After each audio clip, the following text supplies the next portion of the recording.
Hindupuram municipality పరిధిలోని పలు చోట్ల ఏర్పాటు చేసిన కార్యక్రమానికి మంత్రి పెద్దిరెడ్డి రామచంద్రారెడ్డి హాజరయ్యారు. ఇందులో భాగంగా చర్చి గ్రౌండ్ వద్ద ఏర్పాటు చేసిన కార్యక్రమంలో ఆయన మాట్లాడుతూ ప్రజలకు రాష్ట్ర సంక్షేమ పథకాల గురించి వివరించారు. మళ్లీ జగనన్న ముఖ్యమంత్రి అయితేనే రాష్ట్ర ప్రజలు సురక్షితంగా అభివృద్ధి పథంలో ఉంటారని, మరెన్నో సంక్షేమ పథకాలు ప్రజలకు చేరవేస్తారని తెలిపారు.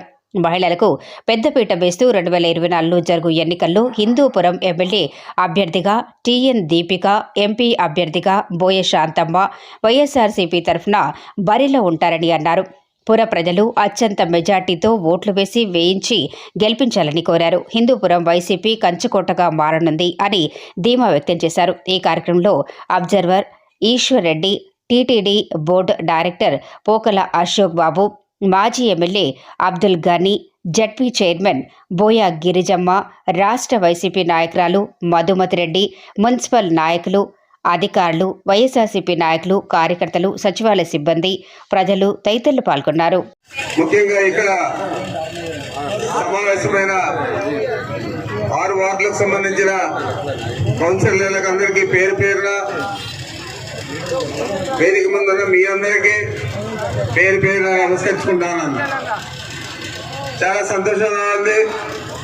ఈ 6 వార్డుల్లో కూడా మైనారిటీ సోదరులు ఎక్కువగా ఉన్నారు. మరి మన పార్టీకి జగన్మోహన్ రెడ్డి గారు చెప్తూ ఉంటారు, నా బీసీ, నా ఎస్సీ, నా ఎస్సీ, నా మైనారిటీలు అని చెప్పి. అంటే మీరందరూ కూడా జగన్మోహన్ రెడ్డి గారు రోజు స్మరించే పోలేకొచ్చారు. మీకు తెలియదు కాదు, మైనారిటీలకు ఈ రాష్ట్రంలో కాదు భారతదేశంలో మొట్టమొదటిసారి 4% రిజర్వేషన్ తెచ్చిన ఘనత మన దివంగత ముఖ్యమంత్రి రాజశేఖర రెడ్డి గారు. ఆ రోజు రాజశేఖర రెడ్డి గారు 5% రిజర్వేషన్ పెడితే సుప్రీంకోర్టు దాకా చంద్రబాబు నాయుడు పోరాడి దాన్ని 4% తగ్గించాడు. మరి రాజశేఖర రెడ్డి గారు పెట్టిన తర్వాతే మీ పిల్లలంతా చాలా మంది డాక్టర్లు అయ్యారు, ఇంజనీర్లు అయ్యారు, విదేశాలకంతా కూడా పోయారు. అవన్నీ కూడా మీరు గమనించాలని చెప్పి మీకు మనవి చేస్తా ఉన్నాను. ఈరోజు మరి మన ముఖ్యమంత్రి గారు సొంతంగా నా మైనారిటీలని చెప్పగలుగుతా ఉన్నాడంటే, మైనారిటీలకు చంద్రబాబు ఏం చేశాడు? 5 సంవత్సరాలు ముఖ్యమంత్రిగా ఉండి ఓట్ల కోసం లాస్ట్ 3 నెలల్లో 5 సంవత్సరాలు మైనారిటీల గురించి పట్టించుకోలేదు. లాస్ట్ 3 నెలల్లో ఒక మంత్రిని చేశాడు. మన ముఖ్యమంత్రి గారు 5 మందిని ఉప ముఖ్యమంత్రులుగా చేస్తే దాంట్లో మైనారిటీలు మన అంజాద్ బాషా గారు డిప్యూటీ సీఎంగా ఉన్నాడు. అదేవిధంగా ఆయన ఒక్క శాసనసభ్యుని కూడా మైనారిటీ శాసనసభ్యుని గెలిపించుకోలేకపోయాడు చంద్రబాబు నాయుడు. మన ముఖ్యమంత్రి గారు 5 సీట్లు ఇస్తే 4 స్థానాలలో మన మైనారిటీ సోదరులు గెలిచారు. మరి మైనారిటీలకు పెద్దపీట వేస్తా ఉన్న కుటుంబం రాజశేఖర రెడ్డి గారి కుటుంబం, పెద్దపీట వేసే ప్రభుత్వం జగన్మోహన్ రెడ్డి గారి ప్రభుత్వం, పెద్దపీట వేసే పార్టీ వైఎస్ఆర్ కాంగ్రెస్ పార్టీ అని చెప్పి మీకు మనవి చేస్తా ఉన్నాను. ఈరోజు రాష్ట్రంలో అనేక కార్యక్రమాలు చేశారు జగన్మోహన్ రెడ్డి గారు. అనేక కార్యక్రమాలు ఈ 5 సంవత్సరాల్లో చేసినవన్నీ కూడా ఎన్నికల ముందు చెప్పిన మాటలే. చెప్పినవన్నీ చేసి తిరిగి మళ్ళా మీ ముందుకు ఈ నెలలోనే నోటిఫికేషన్ వస్తారు. ఎన్నికలకు వచ్చిన తర్వాత మీ ముందుకు జగన్మోహన్ రెడ్డి గారు వస్తారని కూడా మీకు మనవి చేస్తా ఉన్నాను. మరి 2014లో ఏం చెప్పాడు చంద్రబాబు నాయుడు? ఏదైనా ఒకటైనా అమలు చేశాడా? మహిళా సంఘాల రుణాలు ఏమైనాయి?